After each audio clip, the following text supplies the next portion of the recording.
Heho Pop gengs.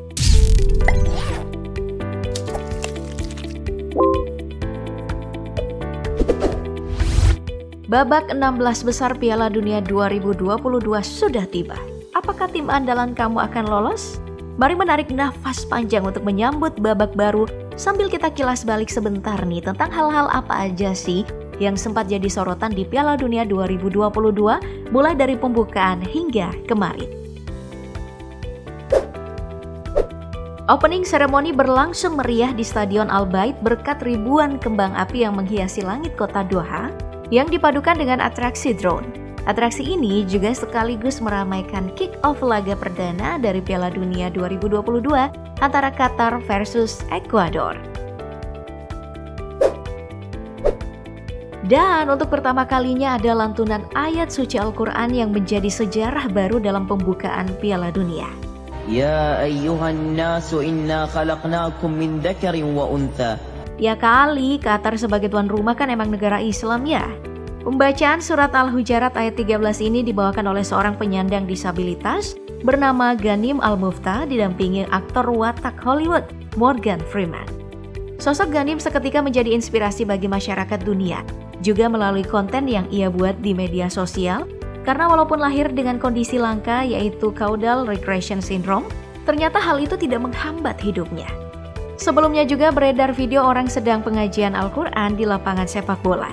Namun faktanya ini adalah video peresmian Stadion Al Thumama pada 22 Oktober 2021 lalu.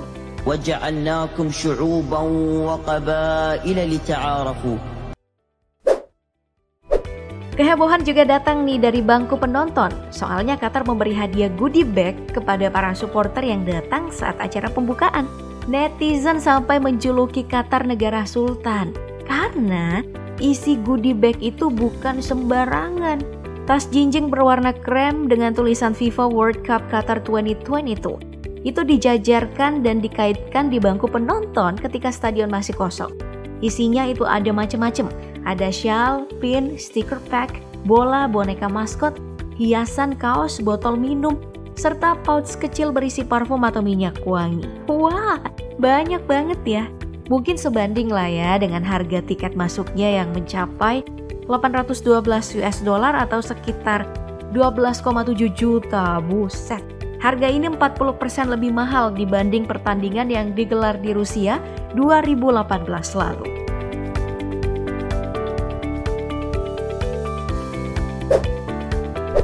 Banyak loh yang baru ngeh kalau BBC secara sengaja tidak menyiarkan pembukaan Piala Dunia. BBC memang sempat menyindir FIFA sebagai organisasi korup setelah menunjuk Qatar sebagai tuan rumah Piala Dunia 2022, serta menyoroti soal pekerja migran dan larangan kampanye LGBT+ di Qatar. Netizen pencinta bola juga jadi pecah, ada yang pro dan kontra atas kebencian BBC terhadap Qatar ini.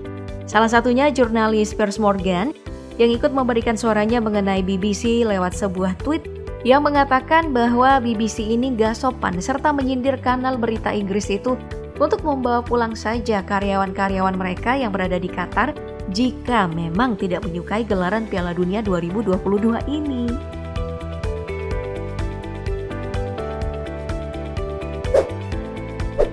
Setelah acara pembukaan, Ekuador sempat mencetak gol di menit ketiga lewat sundulan Ener Valencia.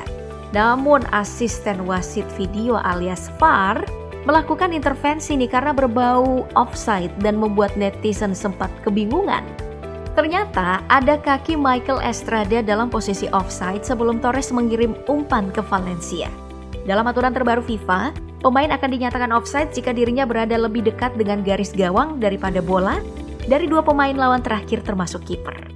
Padahal nih seandainya tidak dianulir, gol itu pasti bakal jadi gol tercepat dalam sejarah Piala Dunia karena tercipta pada menit ketiga pertandingan. Dan Qatar jadi negara pertama yang kalah di pertandingan pembuka.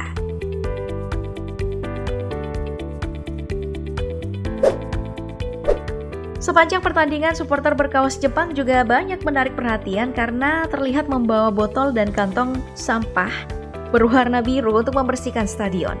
Pasca pertandingan Qatar versus Ekuador di Stadion Al Bayt aja, mereka gak langsung pulang, tapi malah sibuk mengumpulkan sampah. Apalagi saat pertandingan Jepang mencetak momen sejarah karena mengalahkan Jerman, mereka menunda langsung pulang buat merayakan kemenangan timnasnya. Masih aja loh bersih-bersih stadion dulu.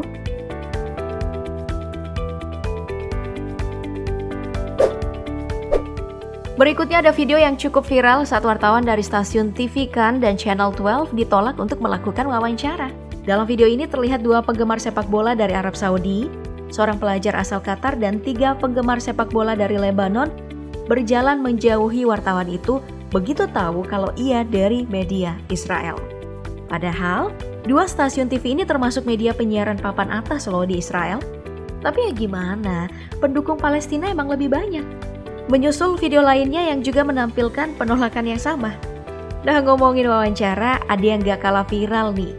Saat reporter Qatar mewawancarai seorang cowok asal Korsel yang gak disangka-sangka bisa bahasa Arab. Hehehe. Assalamualaikum. Waalaikumsalam. Kif al-hal? Alhamdulillah. Sak tayyib. Para pemain timnas Jerman melakukan aksi tutup mulut sebagai bentuk protes kepada FIFA karena gagal mendukung kampanye One Love untuk mempromosikan inklusi dan kesetaraan, termasuk hak-hak LGBTQ yang diinisiasi 10 negara Eropa. Sayangnya, warga lokal banyak yang gak mau tahu soal itu dan balik menegaskan bahwa nilai-nilai orang Barat tidak universal. Mereka juga harus menghormati nilai-nilai orang Timur, dan Barat bukanlah juru bicara kemanusiaan.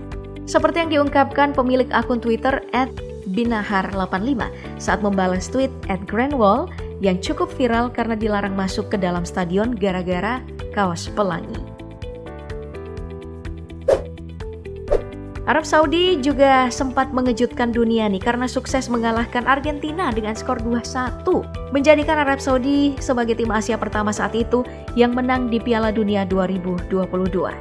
Saking senangnya, Raja Salman sampai mengumumkan hari libur nasional keesokan harinya untuk merayakan hal tersebut. Nah, rekor terbaru dalam ajang kali ini adalah tambahan waktu Piala Dunia 2022 jadi yang terlama dalam sejarah Piala Dunia. Durasi tambahannya bisa 8-10 menit. Padahal di berbagai kompetisi lain nih, waktu tambahan hanya 3-5 menit. Pihak FIFA menjelaskan bahwa sebenarnya aturan baru ini sudah mulai berlaku sejak Piala Dunia 2018 lalu. Tujuannya sebagai kompensasi banyaknya waktu yang terbuang, baik karena selebrasi, pergantian pemain, pemberian tendangan penalti, saat pengecekan VAR, dan tentu untuk pemain yang membuang waktu dengan sengaja. Jadi trik mengulur waktu udah gak mempan lagi ya mas bro. Nah, di Indonesia sendiri ada 2 anak nih yang menjadi sorotan dan bikin iri. Pertama, Rafathar yang bisa nonton pertandingan idolanya secara langsung. Bahkan giginya sampai copot loh pas lagi nonton. Kedua, ada Ulul Albab Ibrahim asal Madiun yang jadi player escort alias pendampingnya Cristiano Ronaldo. Beruntung banget ya. Tangannya digandeng dan kepala dielus-elus sama babang Ronaldo.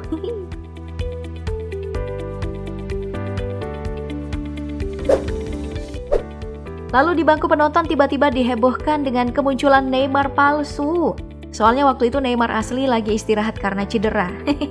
Tapi pria bernama Egon Oliver ini emang udah lama dikenal sebagai doppelgangernya si Neymar. Wah, mirip banget ya.